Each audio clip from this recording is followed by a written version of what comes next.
Hi guys, welcome back to our channel for more big boss updates. ಈ video ಯಾವ್ದ್ರ ಬಗ್ಗೆ ಅಂದರೆ, ಈ ವಾರದ ನಾಮಿನೇಷನ್ ಪ್ರಕ್ರಿಯೆ ಹೆಂಗ್ ನಡೀತು, ಎಷ್ಟು ರೌಂಡ್ಗಳಿತ್ತು, ಯಾರ್ಯಾರು ನಾಮಿನೇಟ್ ಆಗಿದ್ದಾರೆ, ಯಾರ್ಯಾರನ್ನ ನಾಮಿನೇಟ್ ಮಾಡಿದ್ದಾರೆ ಅಂತ ಈ ವಿಡಿಯೋದಲ್ಲಿ ತಿಳಿಸ್ಕೊಡ್ತೀನಿ. ಯಾರನ್ನ ಹೊಸಬ್ರು ನೋಡ್ತಾ ಇದ್ರೆ ಲೈಕ್ ಮಾಡಿ, ಶೇರ್ ಮಾಡಿ, ಸಬ್ಸ್ಕ್ರೈಬ್ ಮಾಡ್ಕೊಳ್ರಿ. ಈ ವಾರದ ನಾಮಿನೇಷನ್ ಪ್ರಕ್ರಿಯೆ 5 ರೌಂಡ್ನಲ್ಲಿ ನಡೆಯಲ್ಲ. ನಾಮಿನೇಷನ್ ಪ್ರಕ್ರಿಯೆ ನೀನು ಟಿವಿಯಲ್ಲಿ ನೋಡ್ದಂಗೆ ಹುಡುಗ ಹುಡುಗಿಯರನ್ನ ಟೀಮ್ ಆಗಿ ಡಿವೈಡ್ ಮಾಡಿರ್ತಾರೆ. ಹುಡುಗರಲ್ಲಿ ಧ್ರುವಂತು, ಧನುಷು ಮತ್ತೆ ರಘುವರು ಇರ್ತಾರೆ. ಹುಡುಗಿರಲ್ಲಿ ರಾಶಿಕಾ, ರಕ್ಷಿತಾ ಮತ್ತೆ ಕಾವ್ಯರು ಇರ್ತಾರೆ. ಗಿಲ್ಲಿ ಅವರು ನಾಮಿನೇಟ್ಗೆ ಯಾರು ಸೂಕ್ತ ಕಾರಣಗಳು ಕೊಡ್ತಾರೋ ಅವ್ರನ್ನ ನಾಮಿನೇಟ್ ಮಾಡಬೇಕಾಗಿರುತ್ತೆ.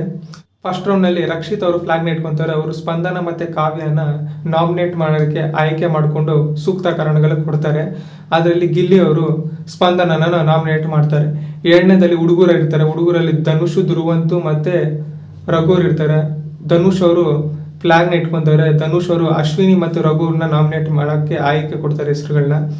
ಅದರಲ್ಲಿ ಗಿಲ್ಲಿ ಅಶ್ವಿನಿ ಅವ್ರನ್ನ ನಾಮಿನೇಟ್ ಮಾಡ್ತಾರೆ. ಮೂರನೇ ರೌಂಡ್ ನೋಡೋದಾದ್ರೆ ವಾಪಸ್ ಹುಡುಗಿರದೇ ಇರುತ್ತೆ. ಹುಡುಗಿರಲ್ಲಿ ರಕ್ಷಿತಾ, ರಾಶಿಕಾ ಮತ್ತೆ ಕಾವ್ಯ ಅವರು. ಮೂರನೇ ರೌಂಡ್ ವಾಪಸ್ ರಕ್ಷಿತಾನೇ ಗೆಲ್ತಾಳೆ, ಫ್ಲಾಗ್ನ ಇಟ್ಕೊತಾಳೆ. ರಾಶಿಕಾ ಮತ್ತೆ ಕಾವ್ಯನ ನಾಮಿನೇಟ್ ಮಾಡೋಕ್ಕೆ ಹೆಸರು ತಗೊತಾಳೆ, ಕಾರಣಗಳು ಕೊಡ್ತಾಳೆ. ಗಿಲ್ಲಿ ರಾಶಿಕಾ ಅವ್ರನ್ನ ನಾಮಿನೇಟ್ ಮಾಡ್ತಾಳೆ. ಇಲ್ಲಿವರೆಗೂ ನೀವು ಟಿವಿಯಲ್ಲಿ ನೋಡಿದ್ದೀರಾ. ಇನ್ನು 4th ರೌಂಡ್ ಬರೋದಾದರೆ 4th ರೌಂಡ್ ವಾಪಸ್ ಹುಡುಗರದೇ ಇರುತ್ತೆ. ಧನುಷು, ಧ್ರುವಂತು ಮತ್ತೆ ರಘು ಅವ್ರದ್ದು. ಧನುಷ್ ಅವ್ರು ವಾಪಸ್ಸು ಫ್ಲಾಗ್ನ ಇಟ್ಕೊತಾರೆ. ಧನುಷ್ ಅವರು ಕಾವ್ಯ ಮತ್ತೆ ಧ್ರುವಂತ ಅವ್ರ ಹೆಸರು ಎತ್ಕೊತಾರೆ, ಕಾರಣಗಳು ಕೊಡ್ತಾರೆ. ಗಿಲ್ಲಿ ಧ್ರುವಂತ ಅವ್ರನ್ನ ನಾಮಿನೇಟ್ ಮಾಡೋಕ್ಕೆ ಹೆಸರನ್ನ ಸೆಲೆಕ್ಟ್ ಮಾಡ್ತಾನೆ. ಇನ್ನು 5ನೇ ರೌಂಡ್ ಬರೋದಾದ್ರೆ ವಾಪಸ್ ಹುಡುಗಿರದೇ ಇರುತ್ತೆ. 5ನೇ ರೌಂಡ್ ವಾಪಸ್ ಹುಡುಗಿರದೇ ಇರುತ್ತೆ. ಕಾವ್ಯ ಮತ್ತೆ ರಕ್ಷಿತ್ ಅವರು ಓಡೋದಕ್ಕೆ ನಿಂತ್ಕೊತಾರೆ ಫ್ಲಾಗ್ನ ಇಟ್ಕೊಳಕ್ಕೆ. ರಕ್ಷಿತ್ ಅವರು ಫ್ಲಾಗ್ನ ಇಟ್ಕೊತಾರೆ. ನಾಮಿನೇಟ್ ಮಾಡೋದಕ್ಕೆ ಕಾವ್ಯ ಮತ್ತು ಧನುಷ್ ಅವ್ರನ್ನ ಹೆಸರನ್ನ ನೇಮಕ ಮಾಡ್ತಾರೆ, ಸೂಕ್ತ ಕಾರಣಗಳು ಕೊಡ್ತಾರೆ. ಅದರಲ್ಲಿ ಗಿಲ್ಲಿ ಯಾರನ್ನ ಸೆಲೆಕ್ಟ್ ಮಾಡ್ತಾರೆ ಅಂತ ಇನ್ನು 24 hours ಲೈವ್ನಲ್ಲಿ ತೋರಿಸಿಲ್ಲ. ಕಾವ್ಯ ಬದಲು ಬೇರೆ ಯಾರೇ ಇದ್ದಿದ್ರು ಹೆಸರು ಎಕ್ಸ್ಪೆಕ್ಟ್ ಮಾಡ್ಬಿಡ್ಬೋದಾಗಿತ್ತು. ಆದರೆ ಕಾವ್ಯ ಮತ್ತು ಧನುಷ್ ಅವರು ಇದ್ದಾರೆ. ಧನುಷ್ನು ನಾಮಿನೇಟ್ ನಾಮಿನೇಟ್ ಮಾಡ್ಬೋದು.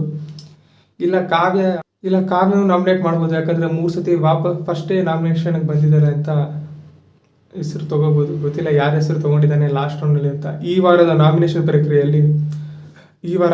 ಪ್ರಕ್ರಿಯೆಯಲ್ಲಿ ನಾಮಿನೇಟ್ ಆದವರು ಅಶ್ವಿನಿ, ರಾಶಿಕಾ, ಸ್ಪಂದನ, ಧ್ರುವಂತು, ಧನು ಇಲ್ಲ ಕಾವ್ಯ, ಇಬ್ಬರಲ್ಲಿ ಯಾರೋ ಒಬ್ರು. ಅಂದರೆ ಟೋಟಲ್ 5 ಜನ ನಾಮಿನೇಟ್ ಆಗಿದ್ದಾರೆ. ಈ ವಾರ ನಾಮಿನೇಷನ್ ಪ್ರಕ್ರಿಯೆಯಲ್ಲಿ 5 ಜನ ನಾಮಿನೇಟ್ ಆಗಿದ್ದಾರೆ. 5 ಜನದಲ್ಲಿ ಯಾರು ಮನೆಯಿಂದ ಆಚೆ ಹೋಗ್ತಾರೆ ಅಂತ ಪ್ಲೀಸ್ ಕಮೆಂಟ್ ಸೆಕ್ಷನಲ್ಲಿ ಕಮೆಂಟ್ ಮಾಡಿರಿ. ನನ್ನ ಪ್ರಕಾರ ಈ ವಾರ ಮನೆಯಿಂದ ಆಚೆ ಹೋಗೋ ಸ್ಪರ್ಧಿ ಯಾರಂದರೆ ಅದು ಸ್ಪಂದನ ಸೋಮಣ್ಣ ಅವರು. ಯಾಕಂದರೆ ಲಾಸ್ಟ್ ವೀಕು ಮಾಳು ಮತ್ತು ಸ್ಪಂದನ ಮಧ್ಯ ಎಲಿಮಿನೇಷನ್ ಆದವಾಗ ಮಾಳು ಅವರು ಎಲಿಮಿನೇಟ್ ಆದರು. ಅದರಿಂದ ಸ್ಪಂದನ ಅವ್ರಿಗೆ ಸಿಕ್ಕಾಪಟ್ಟೆ ನೆಗೆಟಿವಿಟಿ ಜಾಸ್ತಿ ಆಗಿದೆ ಅಂತ ಹೇಳ್ಬೋದು. ಅದರಿಂದ ಈ ವಾರ ಮನೆಯಿಂದ ಆಚೆ ಹೋಗೋದು ಸ್ಪಂದನ ಅವರು.